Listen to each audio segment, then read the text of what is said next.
ఇచ్చిన హామీలు అమలు చేయని కూటమి సర్కార్పై పోరు ఉధృతం చేసేందుకు వైఎస్ఆర్సీపీ నేతలంతా సిద్ధం కావాలని పిలుపునిచ్చారు.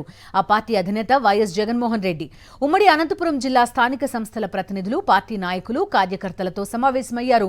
వైఎస్ జగన్ ఎన్నికల్లో చెప్పిన విధంగా మేనిఫెస్టోని పూర్తిగా అమలు చేసిన ఘనత వైఎస్ఆర్సీపీదేనని గుర్తు చేశారు. వైఎస్ జగన్ 5 ఏళ్ల చరిత్రలో ఎన్నడూ చూడని మార్పులు తీసుకొచ్చామన్నారు.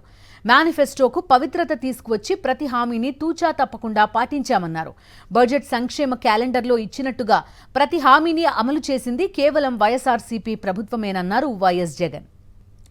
చంద్రబాబును నమ్మడం అంటే చంద్రముఖిని నిద్రలేపడమేనని, పులి నోట్లో తల పెట్టడమేనని తాను ఏనాడో చెప్పానన్నారు వైఎస్ జగన్. దాన్ని ఈరోజు చంద్రబాబు నిజం చేస్తున్నారన్నారు. 6 నెలలు తిరక్కముందే కూటమి ప్రభుత్వంపై తీవ్ర వ్యతిరేకత వచ్చిందన్నారు. హామీలు పక్కన పెట్టి ప్రజలపై బాదుడు కార్యక్రమం ప్రారంభించారన్నారు. 6 నెలల్లోనే ప్రజలపై 16,000 కోట్లకు పైగా భారం వేశారన్నారు.